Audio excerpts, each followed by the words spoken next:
Hi, my name's Kendra Gray and I'm the Strategic Director here at BAC O'Connor Centre. My role is to make sure that the service runs safely, that the clients get all their needs met, and I work with our partners to make sure that we have everything that we need to run the centre. Our mission statement here is to provide a centre of excellence where people can get quality evidence-based therapeutic interventions, that we provide competent and safe staff. And I think the biggest thing for me is that it's providing a seamless service right the way from somebody who comes into detoxification through to residential rehabilitation, recovery housing if that's a requirement for them, and then the social enterprises that we provide. So the success rate for the centre for people completing detox is 90 to 95%, and then going on and completing the residential rehab element of the programme that we do, it's between 68 and 75%. And I think what makes it successful is our staff. I think the fact we have people in recovery, you need to believe that it's possible, and seeing people who are many, many years down the line. I think the fact that the staff are so highly qualified and that it's been built on service user need. What I feel when I come to work on a daily basis is pride in what I do, and seeing somebody come through the door feeling that they don't deserve life, they're feeling they're broken. There's a lot of shame, a lot of guilt. They often won't make eye contact with you. They don't believe they deserve anything better. And to watch them basically transform is what brings me back on a daily basis.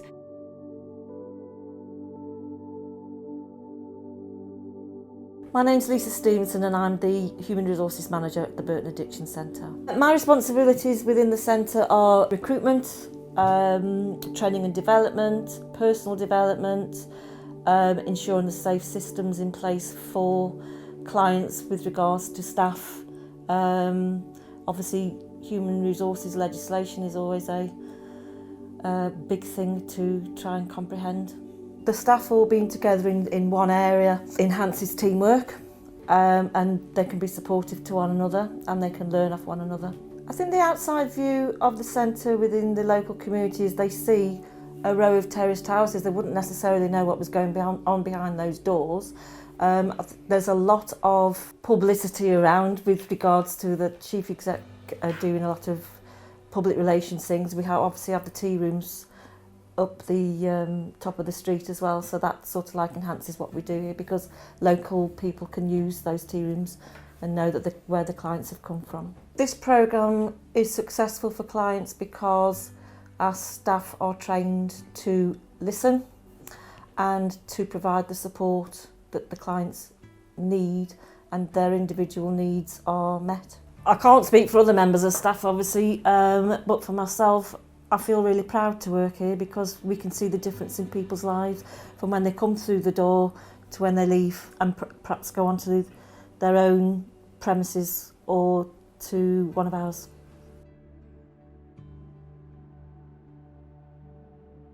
My name is Mark Gray. I'm the Finance Director of the Centre. I'm in charge of, I'm the number one for the finance, so I'm in charge of all the finance aspects. Well, I'm custodian of all the assets, so we keep a record of the assets. I make sure that we pay people that we owe money to, and I make sure that anybody who owes us money pays us, and balance the cash on a weekly basis.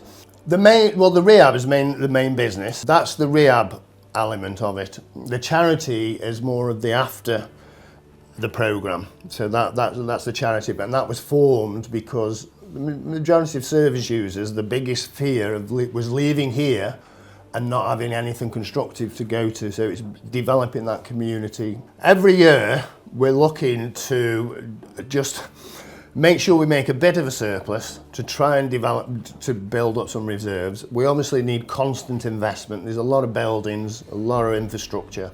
We're not in it for making big profits. We're not controlled, and we haven't got a requirement to make big dividends or anything like that. So the money gets reinvested back into the business. And the idea behind this service, and it came from the Chief Exec Noreen Oliver's philosophy, was that people should have the opportunity for rehab. And that's what we do. We're not in the business, we're not in it to make money. We're in it to make sure that we've got an ongoing commitment to deliver this service. We're sustainable, and we can provide that quality service to clients, not just a rehab and go type of product that you can see. The centre offers a full range of interventions, so right from the start of somebody making contact with us, we're looking at, are we the right service for them? And I think that's first and foremost. Being an abstinence-based service, that isn't for everybody, but if they don't want to come to us, we'd signpost them to the right place. And then preparing them, and then from there we prepare them for what's coming. Once the preparation's done, we then bring them in to the detox unit if a detox is required. That's the medical intervention part. That usually lasts for between 7 and 11 days. From there they move into the residential rehabilitation part, and that's where they undertake a therapy programme with qualified therapists. And all the way through that, the resettlement team are actually working with people, because people come to us and they've got practical issues, housing, debt, children, family courts, maybe court appearances. So the resettlement team support people right from the start. They might not have any benefits, so we get those applications done. And then as they move through the programme, it's about that switching to thinking about what next, because obviously when they leave here, they need a meaning and purpose. So the resettlement team start to work with them around education, training and employment. And then the last 4 weeks of the programme is about that moving on. What's next? Our Recovery Academy, working with people, jobs, homes and friends. And that really is the whole programme. When Noreen set the service up many years ago, she wanted to make sure that people from the local area could gain access to residential rehab if they wanted to, and we've developed over the years.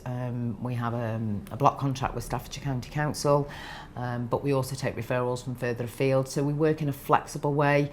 We work with people's individual needs, and I think that bringing the community on board with us and bringing in our partners and giving them ownership of what we do, I think that makes us quite unique.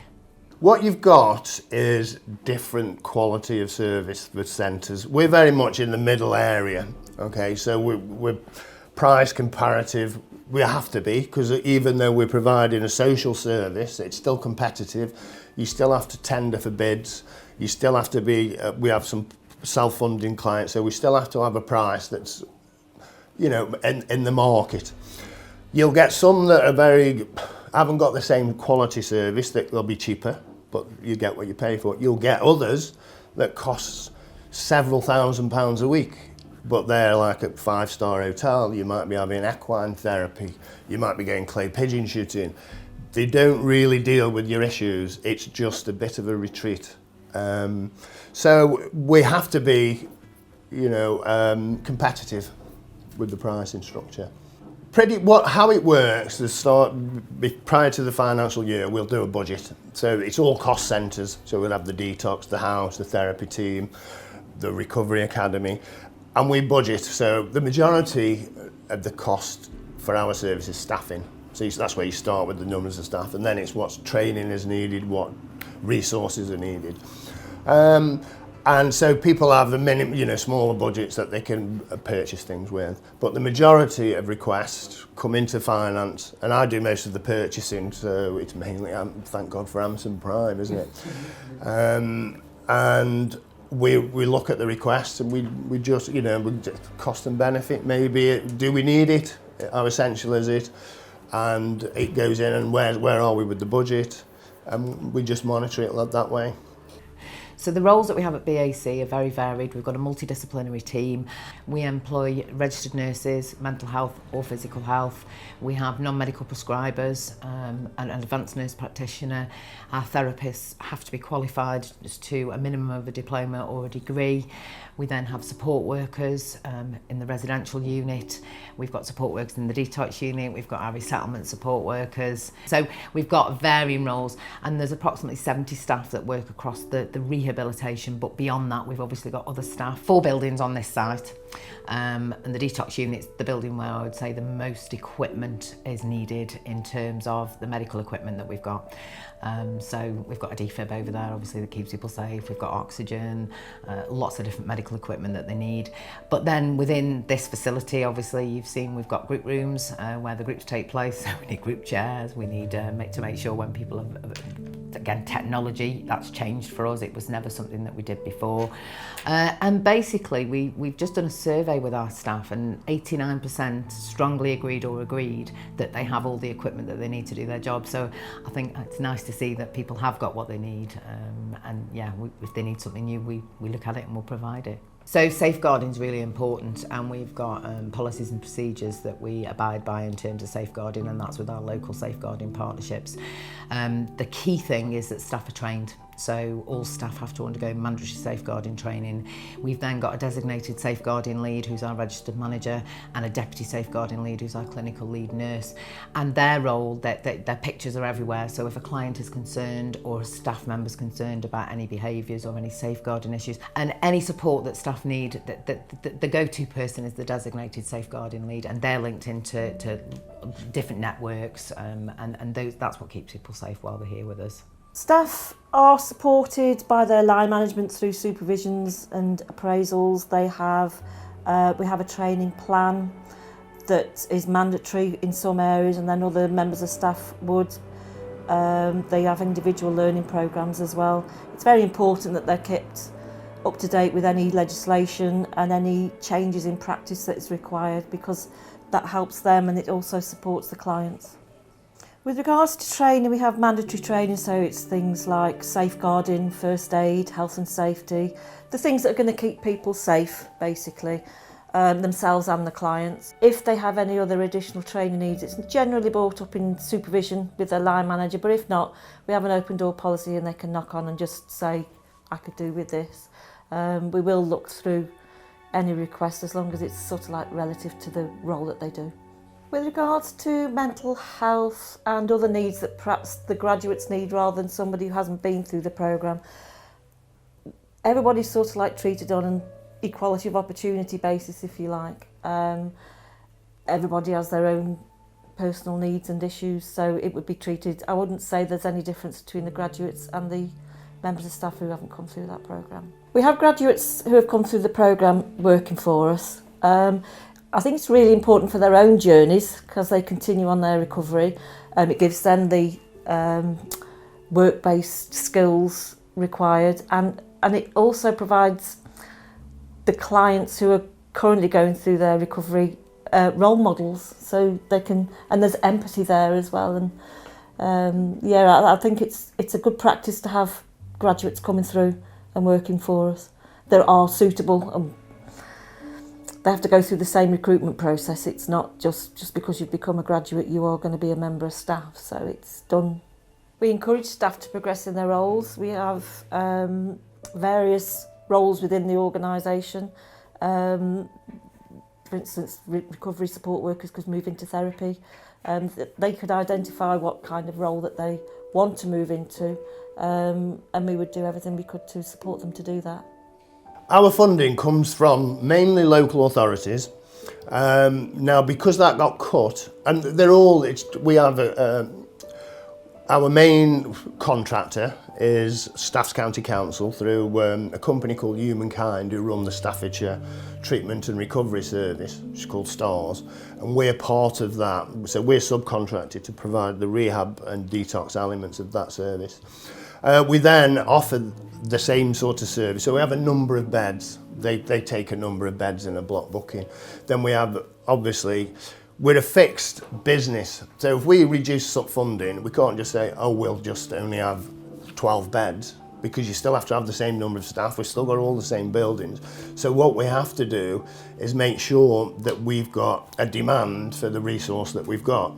So we go to neighbouring counties. Well, initially it was neighbouring counties, but now it's national. A lot of rehabs have shut. So we have to then go and tender, and they spot purchase, which is a bit different. It's a bit unsure because you never know. You haven't got a sort of fixed income, you know, sometimes up and down on the demand. So that is a problem. When we first got the cuts, we then looked at self-funding option. Something we'd never really gone down. It wasn't the thing that we did. Our philosophy is everybody should be entitled to this as part of the NHS service. It's an illness and you should be entitled to the treatment. But to survive, we had to do that, and we've developed that, and it's been very, very successful. and we get a lot of people coming in. They normally have more of a structure in their life, so they can just get in and it's families contributing and let's get them into rehab, let's get them better, and then they come back out and the family can then continue to help them. Demand's massive. It's massive, it's just the funding is not there. Now that is changing. That's changing, and we see more funding coming back into this service. And we've seen it, it's very cyclical. That what happens is we've got an austerity, right, we'll cut drug and alcohol service. Oh my God, look at the increase in spend across other areas, children in care, crime, homelessness, etc., etc. Then they start realising we need to invest back into rehab and drug and alcohol services. Yeah, I mean, there's been several bits of research around, you know, social return on investment. Simply looking at, you invest £1 in drug and alcohol services, well, particularly in rehab. The fact that £1 will save you £5 or £6 elsewhere in national spend. So that's people now get the kids back home. They're not in A&E every week. They're not causing crime to fund the habit. Even coroners and the whole thing, and that's what people don't see. They just see, oh, they're giving £1 million to drug and alcohol services, but if you don't, it's going to cost you £5 million somewhere else. It's very important that we invest in the staff. We want the staff to go on. Some staff need the investment because it might even be their first job, especially if they've come through addiction. We've got to have the right level of training to be able to deliver the right service. So certainly all the therapists are at a degree standard and masters. So we invest, and there's a lot of requirements for training because of CQC. We're CQC regulated, so we have to do the various mandatory training as well. So I think the qualities that people need to come and work here would be, they need to be motivated, they need to want to see and help and support people to progress in their recovery. They need to be people really, and they need to adapt to change very quickly, because you can start off your day thinking that I'm going to do this, that and the other, and it changes because we're dealing with individuals with individual needs. That includes the staff. If you want to do that and you're looking at that role that you're going to go off and you're going to earn hundreds of thousands of pounds a year, this is not the role for you. If you want to make a difference to society, to people's lives, to families' lives, when the family phone you up and say, oh, what have you done? You've transformed our lives because we have had a chaotic person for months, years, and now we haven't got to worry every time they go out the house. The advice I'd give to anybody thinking about working in drugs and alcohol, in a rehab or in the community, is it's extremely fulfilling. It can be frustrating when people don't do well. You're thinking, just wish they'd stay and see it out. But for me, every day is different. No 2 days are the same. But we see people totally turn their lives around. We see people get their children back. We see people who've been very poorly become healthy again. And there's no better fulfilment than seeing somebody totally transform their lives and go on and live a happy life, which is what everybody deserves. I think it's hard work, but it's worthwhile. Let's say I've 17 years of it, and I wouldn't go anywhere else. I love my job here, and I love the BAC. And it's people that make it, it's the people. The best thing about working here is seeing the transformation of people and getting the feedback from the families, how the lives have turned around, how they don't have to worry every time that their loved one goes out of the house, all the lying, the cheating, the stealing, on and on and on, and we do that. The most rewarding part of my job is hearing the bell on a Friday afternoon, and that's when the graduations take place, and you can hear everybody cheering and clapping that person, and then they go outside for a photograph opportunity, and I can look out the window and watch them celebrate with each other.